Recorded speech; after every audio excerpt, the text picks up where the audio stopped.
Proteins are one of the most diverse organic and biological molecules. They can be classified as functional molecules. These will include proteins like enzymes that catalyze all the reactions in our bodies, and will also include receptor proteins and signaling proteins found on our cell membranes. Some hormones like insulin and glucagon are also proteins, and these hormones are responsible for the control of our blood glucose levels. Then our antibodies are also proteins. We also have haemoglobin, which is responsible for the transport of oxygen and some carbon dioxide in our blood. And then also actin and myosin is also a protein, and these molecules are responsible for our muscle contractions. Other proteins include structural proteins. Now, these proteins are like collagen in our bone and then keratin in our skin, hair, and nails. These proteins help give structure and stability to other molecules. Proteins can be classified as polymers or macromolecules as they are made up of many subunits called monomers. Specific for proteins, these monomers will be amino acids. Now, naturally, there are 20 different amino acids that can be found in living organisms, but in labs, we have developed thousands more amino acids with different functions and different structures. Now, the basic structure of an amino acid is it has a central carbon that's attached to an amine group, as well as a carboxylic acid group and a hydrogen atom. Then the last group we call the R group. This group is the group that will be able to change to give the different amino acid. Now, when we look at the structure of an amino acid, we can see that the name comes from the amino group and the acid group. Before we go into the different structures of proteins, we need to understand atoms. Now, atoms can either push each other away or they can attract each other. When they attract each other, they can form bonds. The first of these bonds that can form is hydrogen bonding. Now, this is because the hydrogen atom on water is slightly positive and the oxygen atom is slightly negative. These two atoms will attract each other and bond. The second bonding type is disulfide bonding, and this happens when two sulfur atoms come in close proximity and form a bond. Then we also have ionic bonding, which we won't see too much, but this is bonding that occurs between a positively charged atom and a negatively charged atom.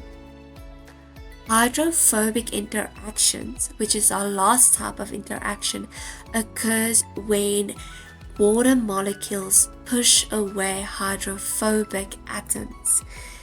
This will cause the hydrophobic atoms to cover themselves with hydrophilic atoms to get away from the water molecules. Now, all of these interactions are caused by the R group of the amino acid. Now, this R group can be carbon, hydrogen, oxygen, nitrogen, or sulfur in any ratio or form. Like I said, there's 20 naturally occurring amino acids, but many more has been made in labs. A protein's final structure can be subdivided into 4 other structures. So the first one we're going to look at is the primary structure, and this is the sequence of amino acids. Now, the amino acid sequence that is laid out next to each other will determine all the other structures that would happen because of the R groups and the interactions between the R groups. These amino acids are held together by the peptide bonds in between them. Then we have the secondary structure, and this is where hydrogen bonding comes into play. The hydrogen bonding occurs between the CO and the NH group of the amino acids. There are two types of secondary structures that can occur in the amino acid. The first one is the alpha helix. Now, the alpha helix occurs because between every fourth amino acid, a hydrogen bond will occur. These type of secondary structures are more likely in globular proteins. Then we have beta-pleated sheets. Now, these are chains that lay next to each other. You can kind of see them in aquaporins that are found in cell membranes. Now, the hydrogen bonding that occurs between the CO and the NH group is strong. It's strong enough to hold the shape of the protein and the shape of the alpha helix and beta-pleated sheet. But it's easily broken in changes in pH and temperature. Then we have the tertiary structure. Now, this is the compact structure resulting from the 3D coiling of the already folded chain of amino acids. The folding was because of the secondary structure, the alpha helices and the beta-pleated sheets. This is caused by the bonding between the R groups. So like previously stated, this could be disulfide bonds, it could be some hydrogen bonding, could be hydrophobic interactions, or ionic bonding that causes this folding of the protein. Lastly, we have the quaternary structure, and this is a 3D arrangement of two or more polypeptides, or between a polypeptide and a non-protein molecule. So this type of structure will have the same bonding as the tertiary structure, like disulfide bonding, ionic bonding, other covalent bonding like hydrogen bonding, but it will be between different protein molecules or different polypeptide chains. Let's have a look how the primary structure or the sequence of amino acids affect the overall shape. Now, in this chain, you can see most of them are green, meaning most of the amino acids are hydrophilic. Because they do not push away water, they will be in a straight chain. Now, if most of the amino acids are turned like this yellow color, they are hydrophobic.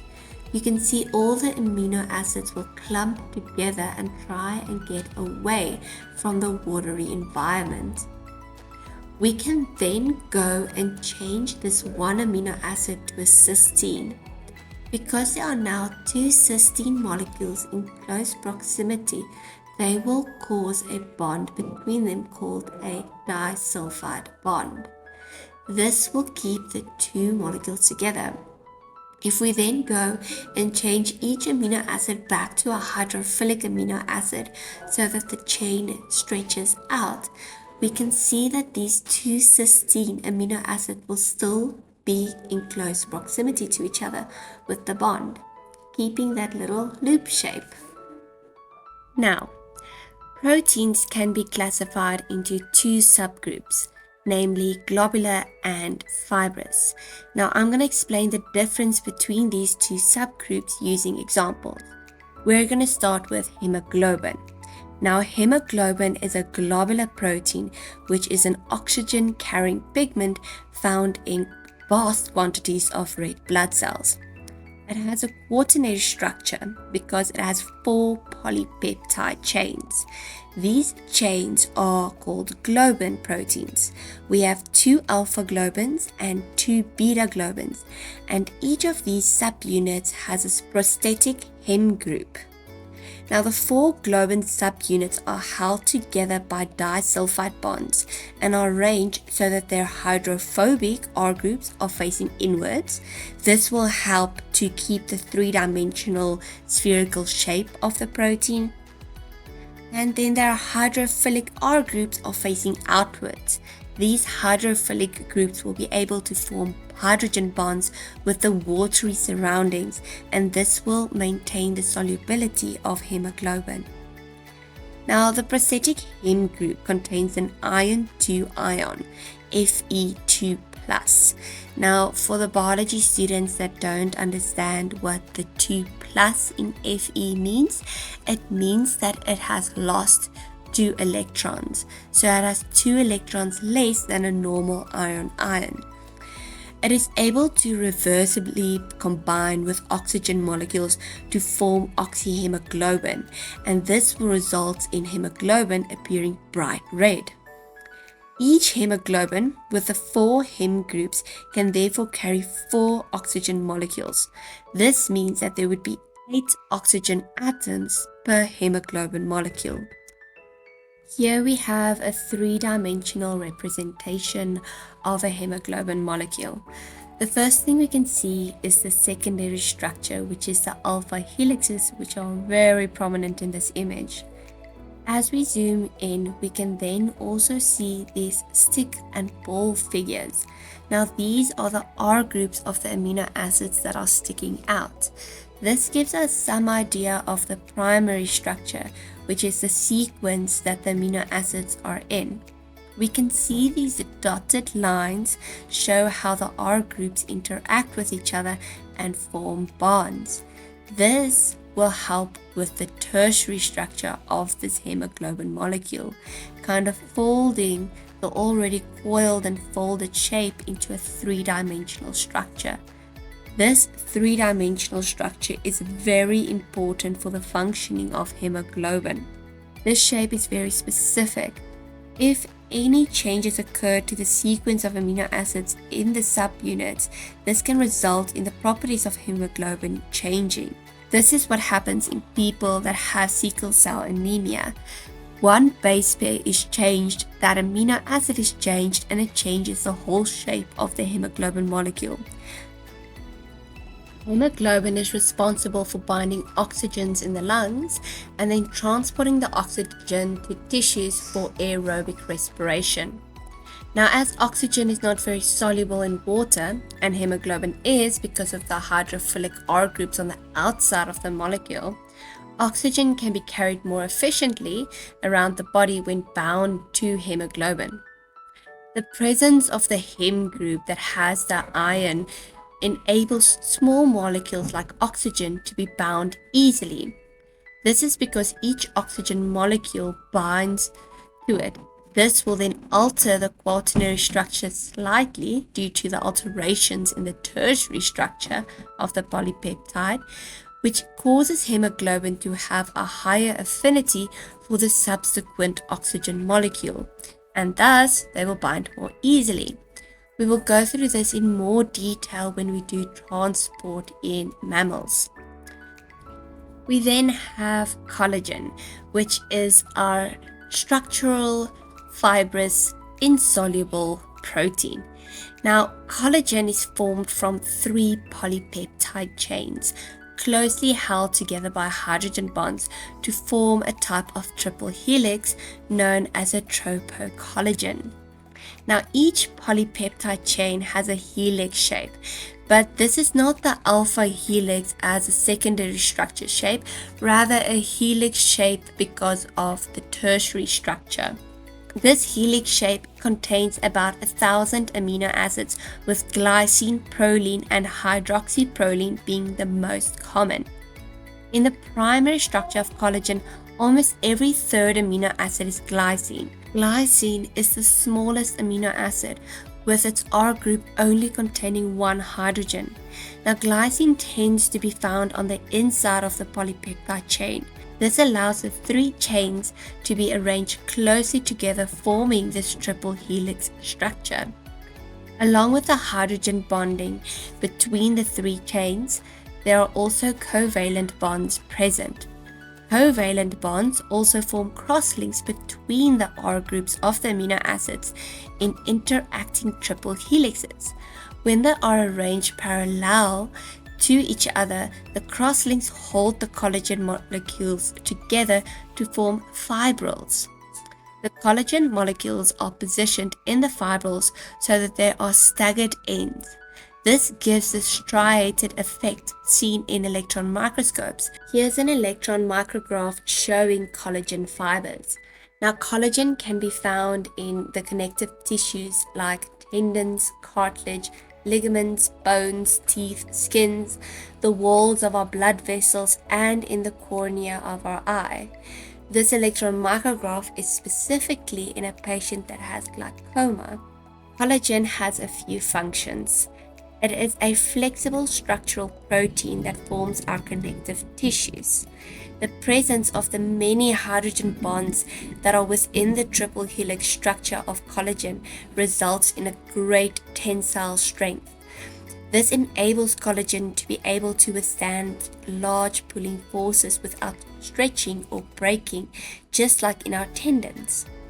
The staggered ends of the collagen molecules within the fibrils provide extra strength. Collagen is a very stable protein due to the high proportion of proline and hydroxyproline amino acid that results in more stability, as their R groups repel each other. The length of the collagen molecule also means that they take too long to dissolve in water. This makes collagen even more insoluble in water. So here is a summary of the differences between globular and fibrous proteins. Globular proteins will be roughly circular, whereas fibrous proteins will have long strands. Globular proteins have an irregular and wide range of R groups, whereas fibrous proteins are repetitive with a limited range of R groups. A globular protein usually has a physiological or functional function, whereas a fibrous protein is usually structural. Globular proteins are soluble in water, and fibrous proteins are usually insoluble in water.